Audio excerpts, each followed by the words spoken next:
9일부터 시작되었던 평창 동계올림픽이 어제 끝났죠? 25일 한국으로 어제 끝났습니다. 바쁜 이민 생활 속에서 거의 보실 시간이 없으셨겠죠. 그래도 고국 소식이 궁금하니까 짬짬이 보시면서 감격스러운 장면 그리고 또 아쉬운 장면을 보셨을 것입니다. 올림픽은 특징을 얘기하자면 달리는 경기예요. 동계올림픽이든 하계올림픽이든 달리는 경기입니다. 힘들어도 달려야 되고 넘어졌어도 다시 일어나서 달려야 되고 또 온 힘을 다해서 달려야 합니다. 그런데 올림픽만 그런 게 아니라 우리의 인생도 그렇습니다. 우리 인생도 달리는 경기입니다. 힘들다고 중단할 수도 없고 지쳤다고 포기할 수도 없습니다. 가다가 힘들면 쉬었다 가더라도 오늘 가사 같아요. 가다가 힘들면 쉬었다 가더라도 끝까지 달려야 하는 것이 우리의 인생 경기입니다. 오늘 본문에 보면 사도 바울은 우리 인생을 달리는 것으로 경주하는 것으로 이렇게 비유를 했죠. 당시 고린도에서는 고대 그리스 4대 제전이 있어요. 4대 제전이 있는데 그 중에 하나가 뭐냐면 이스티미안이라고 하는 그런 제전이 있습니다. 지금으로 말하면 체전이 되겠죠. 4개가 있는데 그 중에 하나가 이스티미안이에요. 이 체전은 2년에 한 번씩 개최를 했다고 합니다. 이 체전에서 유명한 게 뭐냐면 전차 경주, 그 다음에 달리기, 그리고 고대 권투, 이게 굉장히 유명한 종목이었습니다. 당시 고린도 사람들은 그 체전에 선수로 나가는 것을 최대의 명예로 생각을 했었다고 합니다. 이런 당시 사회적인 배경을 갖고 있는 당시 고린도 교회 성도들에게 사도 바울은 우리 인생을 경주하는 것에 비유를 하면서 어떻게 해야 승리할 수 있는가, 우리 인생 경주에서 승리할 수 있는가, 그것을 말씀했습니다. 사실 오늘날에는 인생 성공과 승리에 대한 책들과 강연이 굉장히 많이 있습니다. 게다가 하나님께서 우리 각 사람들에게 지혜를 주셔서 모두가 인생 성공과 승리에 대한 지식과 그런 인생 성공에 대한 그런 정보, 이것을 다들 가지고 있어요. 그래서 이야기를 해보면요, 저마다 희망의 계획이 있고, 그리고 그 계획을 이루기 위한 그런 노력을 저마다 기울이고 있습니다. 그러나 우리가 살다 보면 하나님의 원리 방식보다는 세상 방식으로 살면 더 쉽게 되고, 더 이익이 되고, 더 좋을 것 같다는 생각이 막 들을 때가 있습니다. 왜냐하면 세상 방식은요, 하나님의 방식에 비해서 쉽기 때문입니다. 세상 방식은 한 번만 눈 감으면 돼요. 한 번만 거짓말하면 됩니다. 이게 세상 방식이에요. 쉽잖아요. 지금부터 한 4년 전에 2014년 독일의 공영방송에서 도핑과 관련된 다큐멘터리를 내보냈습니다. 내용은 뭐냐면 러시아가 국가대표 선수들한테 조직적으로 금기 약물을 투여하고 이 사실이 적발되지 않도록 샘플을 조작하고 은폐했다고 하는 것이었습니다. IOC는 이 사실을 조사를 했고 조사를 해보니까 결과 사실이었습니다. 그래서 이와 관계된 거기서 나온 모든 선수 신기록도 있고 그런데 전부 다 기록이 취소되는 거예요. 그렇게 한 사람은 다 취소되고, 그리고 러시아가 벌을 받아서 그 벌로 금번 올림픽에서 러시아 이름으로나 러시아 국기로 출전을 하지 못했습니다. 그냥 OAR 이렇게 써있죠. 이게 뭐냐면 러시안 출신 올림픽 선수단, 그런 뜻이에요. 러시아 이름으로 못 나갔어요. OAR 이렇게 나온 거예요. 이게 좀 수치스러운 것이죠. 당시 러시아는 공의를 따르는 하나님의 방식이 아닌 이익만을 추구하는 세상 방식을 택했던 것입니다. 그게 쉬우니까. 그런데 우리 인생 경주에도 얼마든지 그런 상황이 있을 수가 있습니다. 하나님의 길보다는 좀 더 쉬운 길로 가고자 하는 마음이 생길 수가 있습니다. 예수님께서 그러셨어요. 천국은 넓은 길 아니라 좁은 길이라고 말씀하셨어요. 근데 세상 길은 넓거든요. 그러니까 그걸 보면 굉장히 막 마음이 동해요. 쉬우니까.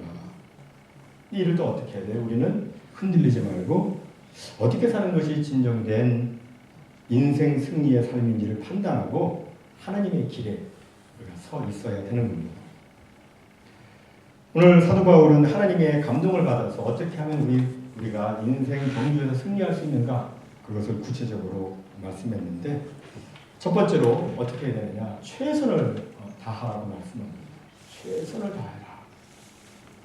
우리가 인생 경주에서 꼭 기억해야 될 것은, 인생 경주는요 다른 사람과의 경주가 아니라 나 자신과의 경주라고 하는 사실입니다. 사람들은 자주 다른 사람과 자신을 비교하면서 상대적인 열등감, 박탈감, 자괴감 이런 것들을 갖게 됩니다. 다른 사람은 잘 나가는데 나는 그렇지 못할 때 매우 힘들어집니다. 그러나 진짜 인생 경주는 나 자신과의 경주입니다. 세상에서는 다른 사람과의 경쟁에서 1등을 해야 우승이지만 신앙과 인생에서는 자신의 삶에서 최선을 다하면 그게 1등입니다. 그게 우승이에요.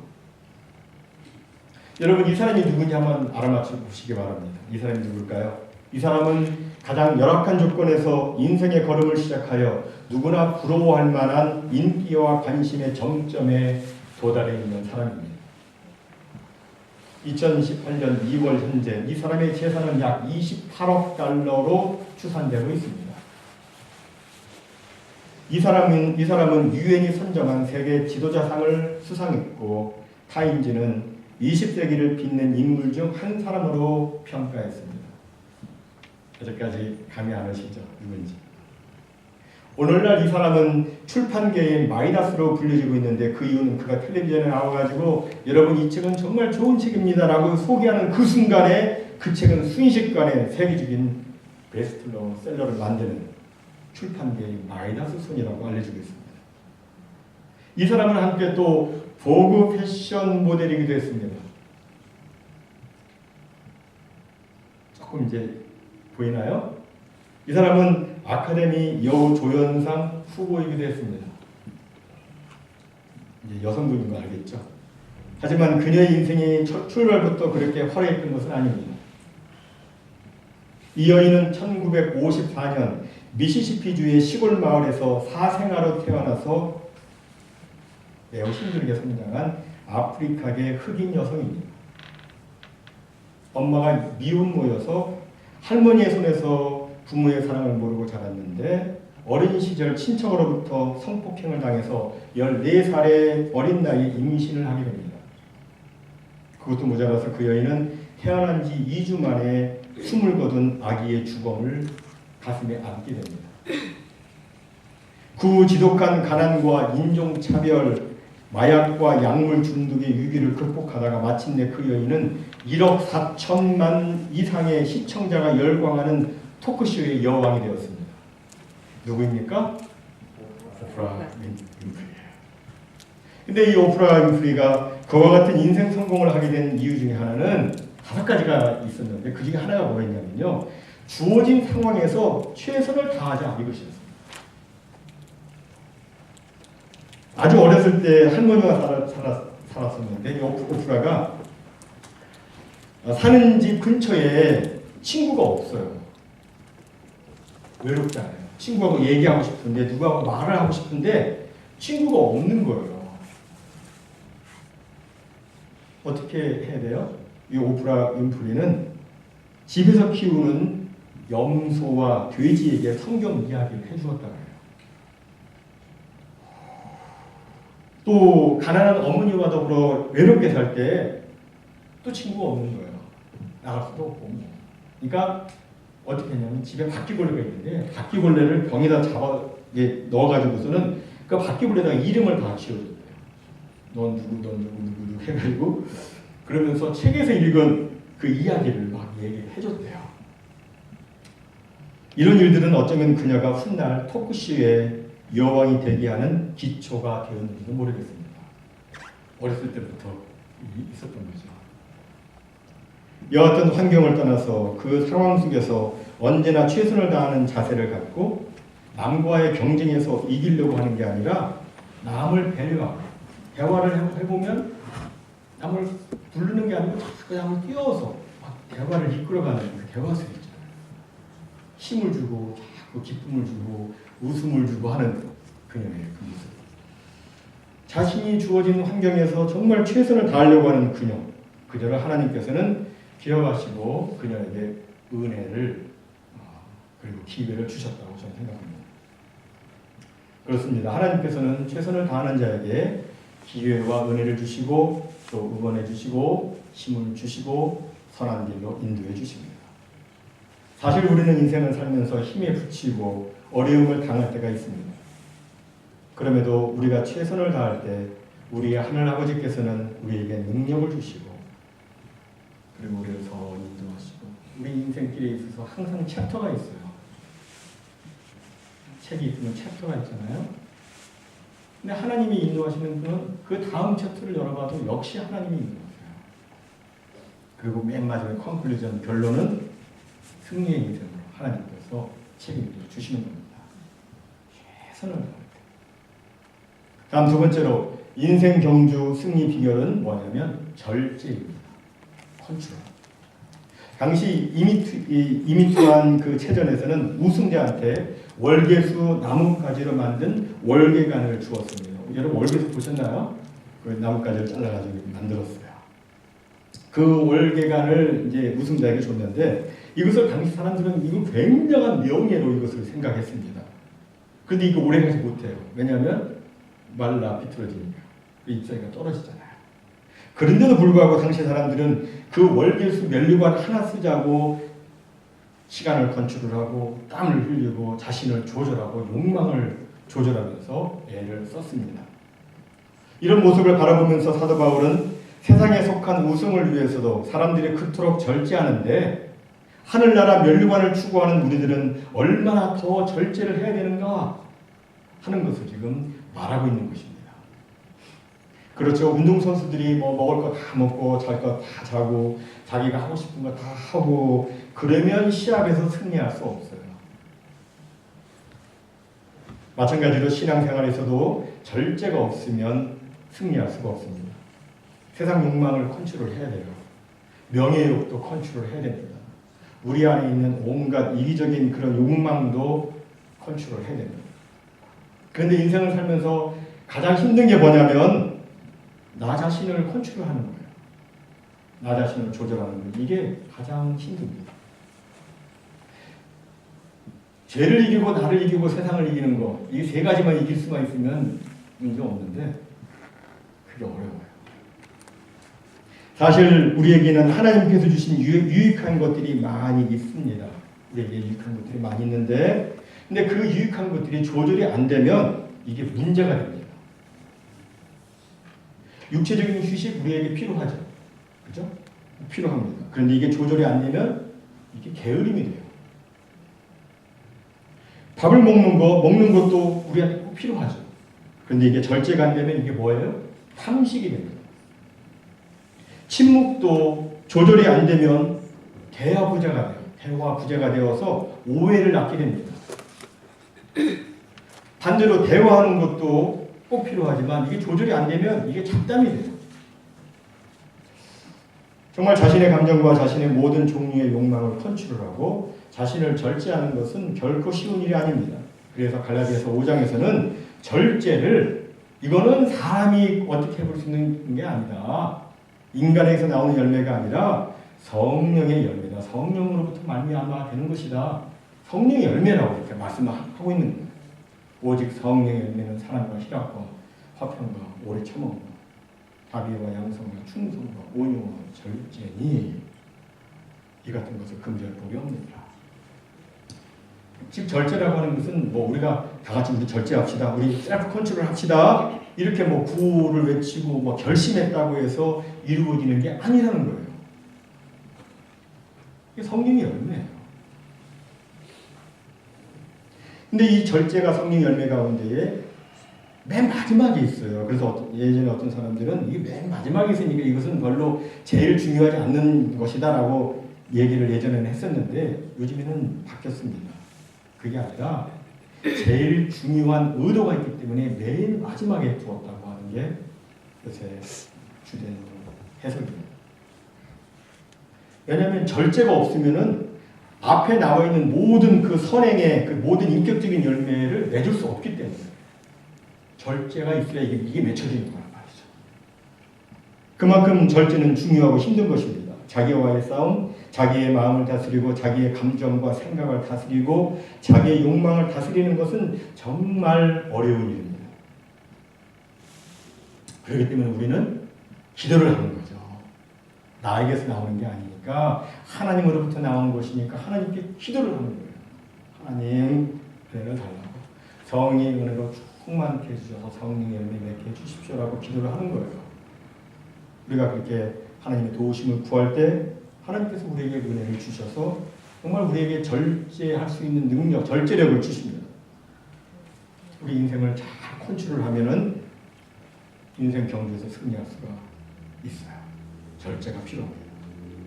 다음 세 번째로 인생 승리의 비결은 무엇인가?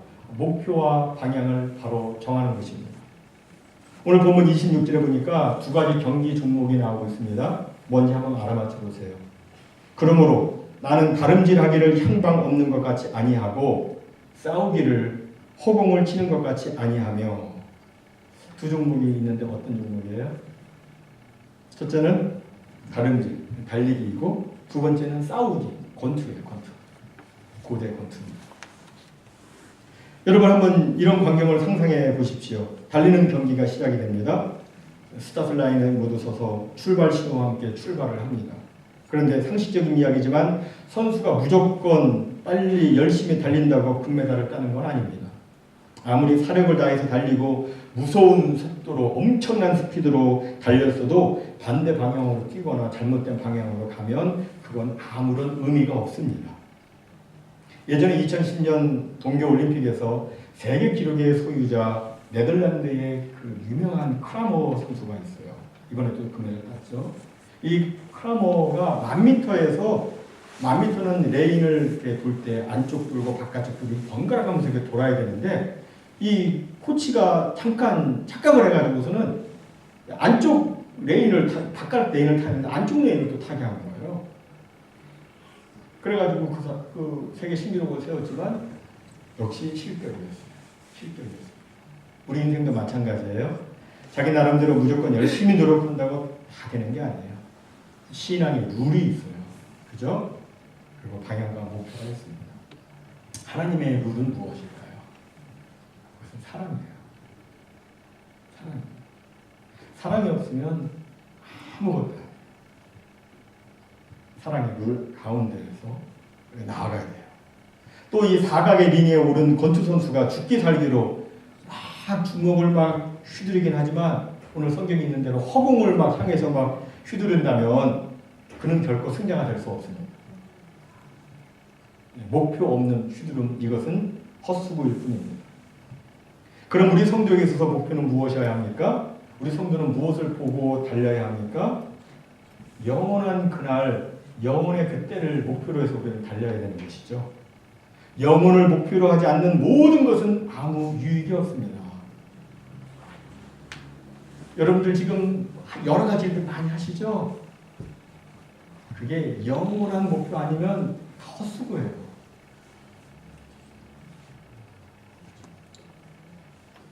우리가 잘 아는 그 솔로몬 왕, 전무후무한 지혜와 엄청난 부와 권세를 가졌던 사람이었습니다. 그는 이 세상에서 그 누구보다도 그 많은 지혜와 그 부를 가지고 엄청나게 많은 일들을 그가 행했다고 고백을 했습니다. 정말 난 일 많이 했다 그랬어요. 그런데 나중에 그의 고백을 보면 헛되고 헛되며 헛되고 헛되니 모든 것이 헛되도다. 나의 모든 수고가 다 헛수고였다라고 그가 고백을 했습니다. 왜 자기의 모든 수고가 헛되며 모든 노력이 무익하다고 했습니까? 그것은 바로 자신의 모든 노력이 영원한 것이 아닌 이 땅, 이 세상에 관계된 것들이기 때문입니다. 그렇습니다. 영원한 것이 아니면 다 헛수고예요. 헛수고예요. 이 세상의 부귀영화, 출세 이거 다 헛수고예요. 우리가 정말 예수님을 믿는다면 그렇게 고백할 수밖에 없어요. 우리도 마찬가지예요. 우리의 계획이, 우리의 목표하는 것이 그 영혼에 초점이 있지 않다면, 그 영혼의 곳에 초점이 있지 않다면 그건 아무것도 아닌 우리는 기억해야 됩니다. 우리는 하나님이 우리를 부르실 그날까지 영원한 목표를 향해서 나아가야 되는데, 근데 우리가 여기서 한 가지 주의해야 될 것이 있습니다. 그게 뭐냐면 항상 조심해야 된다는 거예요. 조심해라, 조심해라. 뉴스를 종종 보면 평소에 잘 나가는 사람들이 갑자기 추락하는 모습을 우리는 보게 됩니다. 능력도 있고 실력도 있는데 어느 날 갑자기 확 무너져 버려 있습니다. 안타까운 일이 아닐 수 없죠. 그런데 우리도 예외가 아닙니다.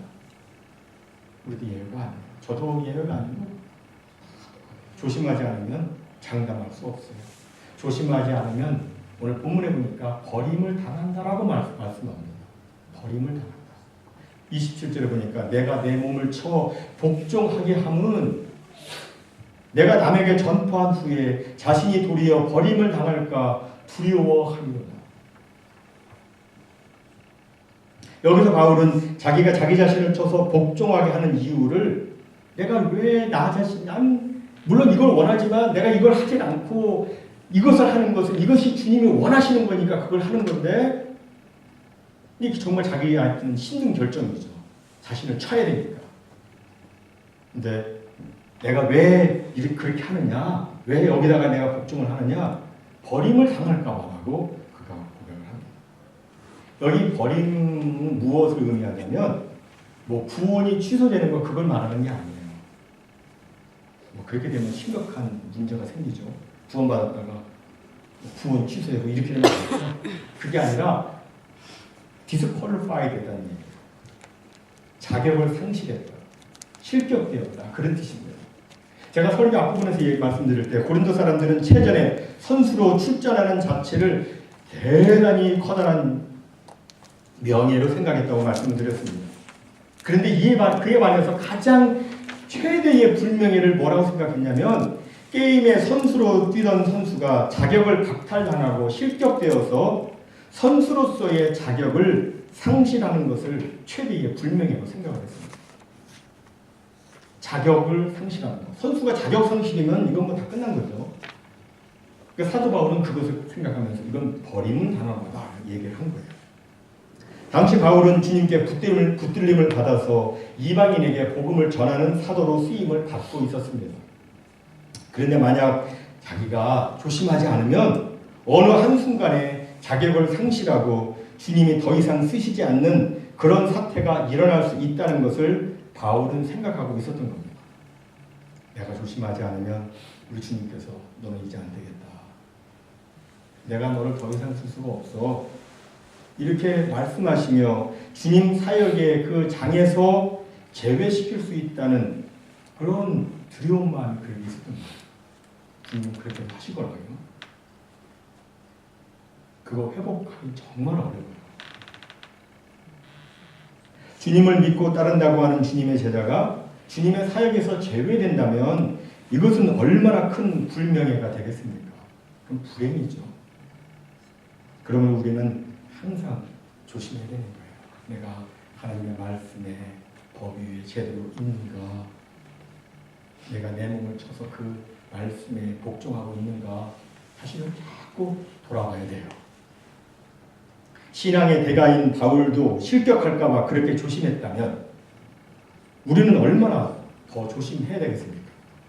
성경은 말씀합니다. 그런즉 선줄로 생각하는 자는 넘어질까 조심하라. 사랑하는 성도 여러분, 단 한 번뿐인 인생 경주를 어떻게 달리고 계십니까? 저도 여러분도 최선을 다해서 열심히 달려야 되겠죠. 나 자신을 잘 컨트롤하면서 잘 달려야 됩니다. 나의 기분이나 내 생각대로가 아니라 주님이 기뻐하시는 그 분명한 목표를 가지고 범사에 조심하면서 달려야 됩니다. 모쪼록 오늘 말씀 기억하시고 자신의 삶 가운데 잘 실천하셔서 각자의 인생 경주에서 꼭 승리하는 여러분과 다 되시기를 주님의 이름으로 축복합니다.